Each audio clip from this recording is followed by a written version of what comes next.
ஏய் பிஜேபி உள்ள வந்துரும்.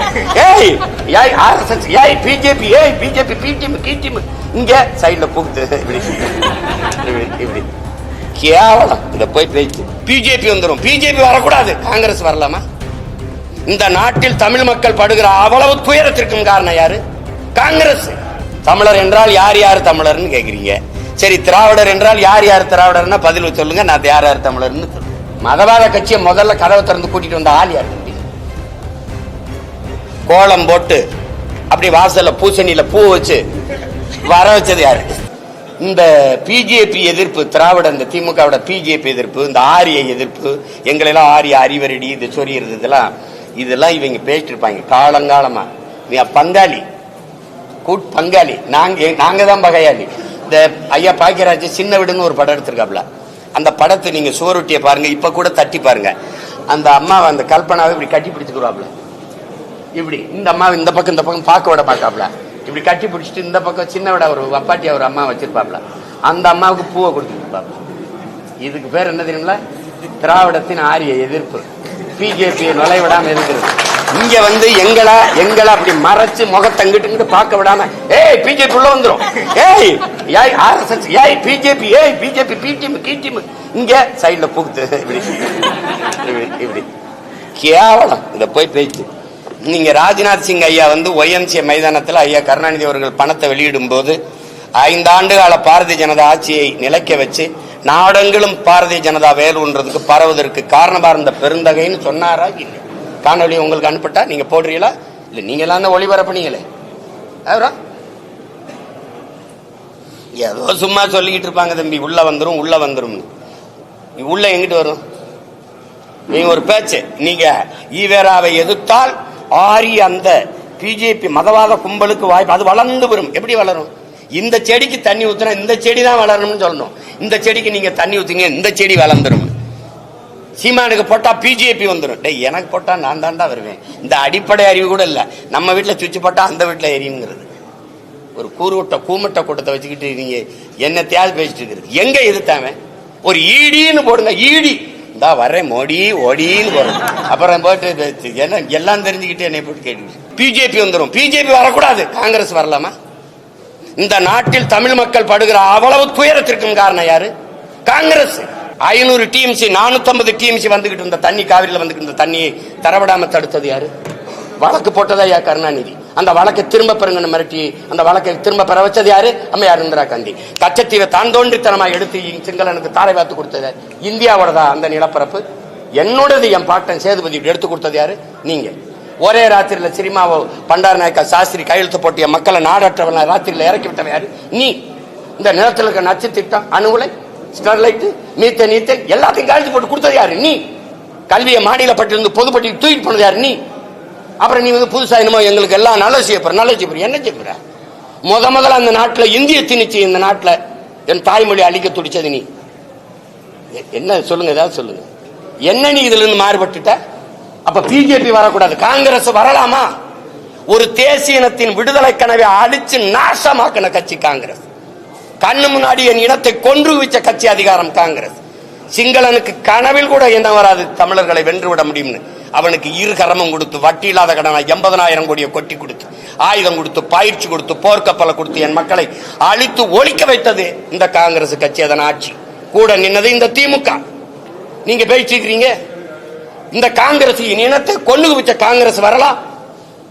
அதை எப்படி அனுமதிக்கிறார்? 2 பேருமே வரக்கூடாதுன்னு சொல்ல. அப்ப தனி ஆண்மகன் இந்திய கட்சி எதுக்குன்னு கேள்வி. சரி, பாரதிய ஜனதா கட்சி நிலைப்பாடு காவிரியில, காங்கிரஸ் கட்சி நிலைப்பாடு முல்லை பெரியாற்ற காங்கிரஸ் இல்ல கச்சத்தீவு மீட்பு, 2 கட்சிக்கும் வேறுபாடு. ஏதாவது ஒண்ணு சொல்லுங்க, ஒண்ணு சொல்லுங்க. எந்த இடத்துல? பாரதிய ஜனதாவே பேசுறியே, காங்கிரஸ் வரலாமா? ஏன் அதை குட்டி வர? என் இனத்தை கண்ணு முன்னாடி கொன்னு குவிச்சிட்டு அதே இனத்துல வாக்கை பெற்று வலிமையான அதிகாரத்துக்கு ஆட்சிக்கு வந்துட முடியும்னா நாங்க மானங்கட்ட கூட்டம் ஆயிட்டோம்னா நீ மஞ்ச குளிக்கிற. நீ வேற எப்படி? வேற இந்த கன்னடனை கொண்டுட்டு அல்லது ஆந்திரா தெலுங்கரை கொண்டுட்டு மலையாளியை கொண்டுட்டு நீ இப்படி அந்த மாநிலத்தில் ஒரு ஓட்டு வாங்கிட முடியுமா? வாங்கிட முடியுமா சொல்லுங்க. திரும்ப திரும்ப அவனை கூட்டி வந்துட்டு பிஜேபி வந்துடும், காங்கிரஸ் வரலாம். ஏன்னா என் இனத்தை கொண்டு குவிச்சான்ல, என் விடுதலை கனவை பொசிக்கு நாசமாக்கினால, அதனால வரலாம். ஐபிகே அனுப்பி என் இன மக்களை அழிச்சு ஒழிச்சாங்களா, வரலாம். காவிரி நதிநீர் உரிமை பறி கொடுக்க வச்சால வரலாம். கச்சத்தீவை எடுத்து அது கொடுத்ததான்னு சொன்னா அதனால வரலாம். என்னது எத்தனை காலத்துக்கு இதையே பேசிட்டு தீருவீங்க தம்பி? எத்தனை காலத்துக்கு இதையே பேசிட்டு தீருவாங்க இவங்க? ஒரே ஒரு காங்கிரஸ் கட்சி தலைவரை இந்த பாரதிய ஜனதாவில் இருந்து இந்த இடத்துல நாங்க மாறுபடுறோம். அது மதவாத கட்சி, நீ மிதவாத கட்சியா? அவன் we are all Hindus சும்பா, நீ yes we are all Hindus சும்பா. வேற அவன் சவுண்ட் இந்துத்துவா, நீ சாப்பிட்டு இந்துத்துவா. வேற என்ன சொல்லுங்க? 100 விழுக்காடு இந்துக்கள் பிஜேபி, 90 விழுக்காடு இந்துக்கள் திமுக. நான் சொல்லல, தலைவரே சொல்றாரு என் கட்சியில 90 விழுக்காடு இந்துக்கள். இது பிஜேபியின் பீட்டியமா நாங்க பீட்டியமா? சொல்லுங்கப்பா. என்ன என்ன எத்தனை காலத்துக்கு இந்த ஃப்ராடு இந்த புழுகுனி வேலையை செஞ்சுக்கிட்டு வண்டி ஓட்டிட்டு இருப்பேன்? ஒரு வீர மகனா நின்னா நீ கவலைப்படாம இரு, வரமாட்டான், நான் இருக்கேன் அப்படி சொல்லு. வந்துருவான். இத சொல்றதுக்கு வந்த பிறகு என்ன பண்றது? வாத்தியாருக்கு சம்பளம் கொடுக்க முடியல, எல்லா காசையும் வச்சுக்கிட்டு தரமாட்டேங்குது. இந்த புலம்புறதுக்கு ஒரு அதிகாரம், 40 பாராளுமன்றம், அதுக்கு ஒரு ஆட்சி. ஏய் என் காசை தரலாம், உனக்கு எதுக்குடா நான் வரி கொடுக்கணும்? ஜிஎஸ்டி கிடையாதுடா, தர முடியாதா? சொல்ல முடியாது. சொன்னா என்ன வேணும்? ஈடி. அப்புறம் வார ஓடி. Very sorry Modi. இதுதானே? இது ஒரு கேவலம். இது ஒரு கட்சிகள் ஆட்சிகள். இதுக்கு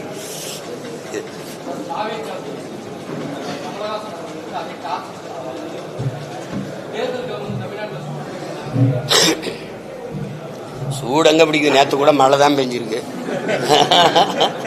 எங்க சூடு பிடிக்குது? இன்னும் ஒரு மாசம் இருக்குல்ல. கேட்டது சீமான் இல்ல, சீமான்னா கேட்ட சின்னம் கொடுக்க கூடாது. அது கொடுத்த சின்னத்தை திருப்பி அடுத்த தேர்தலுக்கு வைக்க கூடாது. அந்த சின்னத்தை கொண்டு போயிட்டானா போய் சேர்ந்துருச்சா தூக்கிடு. அதானே? அது கேட்ட சின்னம் தம்பிக்கு கிடைச்சிருக்குன்னா அதுக்கு என்னுடைய வாழ்த்துக்கள். எனக்கு யாருமே போட்டி இல்லையே. உலகத்துல ஒரு போட்டி சொல்லுங்க, இல்லை இந்திய துணைக்கண்டத்துல ஒரு போட்டி சொல்லுங்க. என் கோட்பாடுக்கு சாமிக்கு பேசுவியே, வாழுகிற பூமிக்கு பேசுற ஒரு கட்சி சொல்லு. நான் மலையை பேசுனா, மரத்தை பேசுனா, கடலை பேசுனா, மணலை பேசுனா, தண்ணீரை பேசுனா சிரிக்கிறீ. இதெல்லாம் இல்லாம நீங்க வாழ முடியும்னு நினைக்கிறீங்களே? உங்களுக்கு படிப்பறிவு எதுக்கு? உங்களுக்கு எல்லாம் எதுக்கு பள்ளி கல்வி? என்ன அறிவியல்னு ஒரு பாடம் படிக்கிறீங்க, புவியியல்னு ஒரு பாடம் படிக்கிறீங்க, எதுக்கு படிக்கிறீங்க? மனிதர்கள் இல்லாமல் மரங்கள் வாழ்ந்துடும், பறவை பட்சிகள் வாழ்ந்துடும். ஆனா அது இல்லாம நீங்க வாழ முடியுமா? இப்ப இந்த அடிப்படை தெரியாத நீ எப்படி? இயற்கையின் பரிணாமத்தில் கடைசியா வந்த சமூக விலங்கு இந்த மனிதன். இத்தனை விலங்குகள் இருக்கு, இத்தனை உயிரினம் இருக்கு, ஏதாவது இயற்கைக்கு பேரிடர் இருக்கா? இந்த மனுஷ பயலால தான். காரணம் இந்த பேராசை. மீனம்பாக்கத்தில் விண்ணூர்தி நிலையம் இருக்கிறது தேவை. 5000 ஏக்கர்ல பரந்தூர்ல கட்ட போகும்போது பேராசை, முதலாளிகளின் லாப தேவை. ஏற்கனவே என் தாத்தங்க பேர்ல 2 துறைமுகம் இருக்கு. ஒன்னு தாத்தா காமராஜ் பேர்ல, இன்னொரு என் பாட்டை வாவுசி பேர்ல. அது போதும். 6111 ஏக்கர்ல துறைமுகம் கட்ட போறேங்கிறது தேவையில்லை, பேராசை. கோயம்பேடு பேருந்து நிலையமே எனக்கு போதும். யாரும் நாங்களுக்கு வசதி இல்லைன்னு வீதியில் நின்று போராடல, பேருந்த மறிச்சு போராடலை என் மக்கள். அப்புறம் 410 கோடிக்கு கிளாம்பாக்கத்துக்கு எதுக்கு தூக்கிட்டு போனேன்? எதுக்கு தூக்கிட்டு போனேன்? அது பேராசை, கமிஷன். ஏதாவது வேற ஏதாவது காரணம் இருக்கா? காரணம் இருக்கா சொல்லுங்க. 2050 அப்படி வரணும். 50 ஆண்டு கழிச்சு பறந்து போறவங்களுக்கு வசதி செய்யறிய விண்ணூர்தி. பசியோடு இருக்கவனை பத்தி கொஞ்சம் யோசிச்சு. அதாவது பறந்து போறவனை பத்தி கவலைப்படுற. 8 வழிச்சாலை இதுக்கு வேகமா சென்னைக்கு போய் என்ன பாப்ப? சினிமா பாப்ப, இல்ல சீரியல் பாப்ப, இல்ல சிந்திச்சு எதுவும் படைக்க போறிய? என்ன பண்ண போற? ஏதோ ஒண்ணு, மலையை வெட்டி ரோட போட்டுறணும், காடை அழிச்சு ரோட போட்டுறணும், வேகமா போகணும். வீட்டுக்கு போவியா சுடுகாட்டுக்கு போவியா? எல்லாத்தையும் போட்டுட்டு. அதுல அவங்க தெளிவாக தான் சொல்றாங்க, எனக்கு யாரும் போட்டி இல்லை. எனக்கு போட்டி இருக்கா? என் கருத்துக்கு போட்டி இருக்கா? ஒருத்தர் இருமொழி கொள்கைம்பாரு, ஒருத்தருக்கு கொள்கைனாவே என்னன்னு தெரியாது. நான் ஒரே மொழி கொள்கை தமிழ், என் உயிர் மொழி கொள்கை தமிழ்ங்க. எம்மொழியும் கற்போம் நாங்கள் வாழ, எங்கள் மொழி தமிழில் கற்போம் எங்கள் இனம் வாழ. இந்த கோட்பாடு யாராவது சொல்லுவாங்களா? அவர்கள் திராவிடர்கள் என்கிறார்கள், நாங்கள் தமிழர்கள் என்கிறோம். அப்ப அவர்களுக்குள்ளதான் போட்டி. அவர்கள் ஊழல் லஞ்சம்ங்கிறாங்க, நாங்க உண்மை நேர்மைங்கிறோம். அவர்கள் வாக்குக்கு காசு கொடுக்கறாங்க, நாங்க வாக்க விற்க கூடாதுங்கிறோம். மதிப்புமிக்க கருவி ஜனநாயகத்தில் மக்களுக்கு இருக்கிற மதிப்புமிக்க வலிமையான உரிமை வாக்குங்கிறோம், அதை விற்க கூடாதுங்கிறோம்.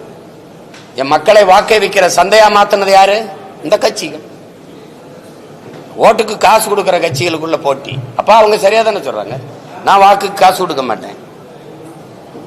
அவங்க ஒரு தொகுதிக்கு 30 கோடி 15 கோடி 20 கோடின்னு செலவு பண்ணுவாங்க. நான் அந்த வட்டி காசை கூட செலவு பண்ண எங்கள்கிட்ட வசதி இல்லை. அப்ப வேற தானே, நாங்க அந்த போட்டியில் இல்லை தானே. ஏதாவது சரிதான் அண்ணன் சொல்றது, போட்டியில் இல்லை. அவங்க எனக்கு போட்டி இல்லை, எனக்கு யாருங்க போட்டி இல்லை. என் கொள்கையை எதிர்த்து தான் இங்க நிறைய கட்சிகள் இருக்க வெளியே ஏற்று ஒரு கட்சியும் இல்லை. நீங்களே சேர்த்து விடுங்க. நீங்க எல்லாருமே பெரியாருங்கிறீங்க 3 கட்சி. நான் எங்கள் இனத்தின் முன்னோர்கள் எல்லாருமே எங்களுக்கு பெரியாருங்கிறோம். உங்களுக்கு புரியுதா? அதே ஐயா பெரியாரே எங்க தாத்தா முத்துராமலிங்க தவிர பெரியாருன்னு எழுதுறாப்ல. எங்களுக்கு எங்க அண்ணன் புதுவரை எத்தனதுரை வந்து எங்கள் தாத்தா கியாப்பை விஸ்வநாதர் தமிழ் இனத்தின் பெரியார்னு பேசுறது இருக்கு. எங்களுக்கு ஒவ்வொருத்தனும் பெரியார். அப்ப கோட்பாட்டு அளவுல நாங்க மாறுபடுறோம். இந்திய துணைக்கண்டத்தில் இந்திய பெருநிலத்தில் எந்த ஒரு இனம் தன்னை திராவிடன் என்று வரையறுத்துக் கொள்ளும். திராவிட பண்பாடு, திராவிட நாகரிகம், திராவிட கலாச்சாரம், திராவிட கட்டட கலை என்று எந்த ஒரு இனம் தன்னை வரையறுத்துக் கொள்ளும், தன்னை அடையாளப்படுத்து. என்னை ஏன் உலகத்தின் தொல்குடியை மூத்த ஒரு பேரினத்தை, என்னை ஏன் என் அடையாளத்தை திராவிட அடையாளமா மறைக்கிறது? சாதிய இழிவை தொடைத்தெறிய போராடுவதை விட செத்து ஒழிவது மேலானது. தொடைத்தெறிய போராடாமல் இருப்பதை விட செத்து ஒழிவதே மேலானதுன்னார் புரட்சியாளர் அண்ணல் அம்பேத்கர். அதேதான் நாங்க நினைக்கிறேன். எங்க மேல் சுமத்தப்பட்ட திராவிட இழிவை தொடைத்தெறிய போராடாமல் இருப்பதை விட செத்து ஒழிவதே மேலானதுன்னு நினைக்கிறேன். யார் என்ன எதுக்கு நீ திராவிடங்கிற? என் மொழி தமிழ், என் இன அடையாளம் தமிழன். அதுல எதுக்கு நான் மட்டும் திராவிடனா இருக்கணும்? தமிழர் என்றால் யார் யார் தமிழர்னு கேக்குறீங்க. சரி, திராவிடர் என்றால் யார் யார் திராவிடர்னா பதில் சொல்லுங்க. நான் யார் யார் தமிழர்னு சொல்லுங்க.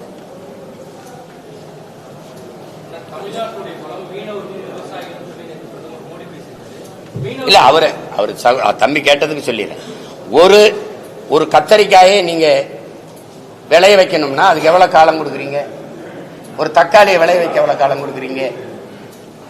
விதைய போட்டு வீட்டுக்கு வந்தவொடனே தக்காளி பூத்து காய்ச்சிருக்காது இல்ல. ஒரு குறைஞ்சது 60 நாள் காத்திருக்கீங்க இல்ல. அப்ப அந்த 60 நாள் கூட காத்திருக்க முடியாதவன் பலன் அனுபவிக்க முடியாது. அப்ப நீங்க ஒரு மாறுதலை விரும்புகிறவன் கொஞ்சம் காலங்களை இதுக்கு விலை கொடுத்து தான் தீரணும். ஏற்கனவே கட்டமைக்கப்பட்ட ஒரு கோட்பாட்டை தகர்த்து புதிய ஒரு கோட்பாட்டை உருவாக்க நினைக்கிறவன் கொஞ்சம் விலை கொடுக்கணும். உடனே மாறிடும் அப்படின்னா அது இந்த மாற்றத்திற்கு மதிப்பு இருக்குது. உங்களுக்கு புரியுதுன்னு நினைக்கிறேன். மாறுதல் என்பது ஒரு மகத்தானது, அது எல்லாருக்கும் விருப்பமா இருக்கு. ஆனா அது கொஞ்சம் காலம் எடுத்துறது. அந்த காலம் வரை சகித்துக் கொள்கிற மனநிலையில என் மக்கள் இல்லை. அதனால என்ன ஆயிருதுன்னா இருக்கிறதுல இருக்கிறத வச்சு ஏதோ பண்ணிரோம்பா, நடந்தா நல்லதுதான், ஆனா நடக்கணுமே இப்படின்னு ஒரு சகிப்புத்தன்மை இருக்கு. அதையும் சேர்த்து மாற்றணும். அது கொஞ்சம் காலம் எடுக்கும். நான் இல்லைன்னா என் மக வெல்றா, நான் வெல்லலைன்னா என் மக வெண்டுட்டு போறா, என் மக வெல்லலைன்னா அவ புள்ள வெண்டுட்டு போறான். ஆனால் எங்க ஐயா சொல்வார்ல தேவர் மகன்ல, நான் ஒரு மரம் வைக்கிறப்போ ஆனா அதுல பழம் யாரு சாப்பிடுவா? சாப்பிட நான் இருக்க மாட்டேன், உன் மயன் சாப்பிடுவான், அப்புறம் அவன் புள்ள சாப்பிடுவான். விதை நான் போட்டது. இப்ப இந்த விதை யார் போட்டது? எனக்கு என் முன்னவன் போட்டான். இப்ப நான் தண்ணி ஊத்தி வளர்க்கிறேன். இந்த மரத்தை என் பிள்ளை எப்படின்னு சாப்பிடுறது என்ன இருக்கு? ஒரு தன்மானத்தோட நிக்கிறேன் பாருங்க ஒரு தமிழன். அங்க போனேன் 10 சீட்டு கை கட்டினேன், இவன் கூப்பிட்டா போனேன். எங்கேயும் நாங்க நினைச்சதை இப்ப இவ்வளவு நேரம் பேசிருக்கேன்ல, இவ்வளவு நேரம் உங்களை சந்திச்சு ஒரு தலைவரை பேச சொல்லுவோம். இவ்வளவு கேள்வி கேட்கிறீங்க, நான் பொறுமையா பதில் சொல்றல. எப்படி யாரையாவது சந்திச்சு பேச சொல்லுங்க. கூட்டணிக்கு மாறி மாறி போறதுக்கு ஒரு விளக்கத்தை சொல்ல சொல்லுங்க, நியாயமான ஒரு காரணத்தை சொல்ல சொல்லுங்க. எங்க திமுகவை தூக்கி ஆட்சியில் இருந்து இறக்கி தூக்கி போடுறதே ஒரு இந்த கட்சிகளுக்கு கொள்கையா? மக்களின் நலன் சார்ந்து நல்ல ஆட்சியை கொடுக்கணும், மக்களுக்கு செய்யணும். கட்சி அரசியல் தேர்தல் அரசியலை கடந்து மக்கள் அரசியல் கொண்டு போகணும். விளம்பரம் செய்தி அரசியலை கடந்து சேவை அரசியல் செயல் அரசியல் கொண்டு போகணும். என் மக்களுக்கு அப்படி செய்யணும். அதுதான் இருக்க முடியும். திமுகவை ஒழிச்சிடணும். திமுக அப்புறப்படுத்திட்டு பேயை விரட்டி விட்டு பிசாசை உட்கார வைக்கிறது, பிசாசை விரட்டி விட்டு மறுபடியும் பேயை உட்கார வைக்கிறது இல்ல. எப்படி எங்க ஊர்ல சொல்லுவான், மதவாத கட்சிய தம்பி மதவாத கட்சியை முதல்ல கதவை திறந்து கூட்டிட்டு வந்த ஆள் யாரு தம்பி? கோலம் போட்டு அப்படி வாசல்ல பூசணியில பூ வச்சு வர வச்சது யாரு? தெரியாது யாரு? அதை ஏன் சத்தமா சொல்ல மாட்டேன்? கேள்வி மட்டும் சத்தமா கேட்கிற தம்பி. கால் உண்ட விட மாட்டோம். அவன் ஏன் ராசா கால் உண்டான்? நீ தோல்ல தூக்கிட்டு வரிய ராஜா, அவன் கால் உண்டான்.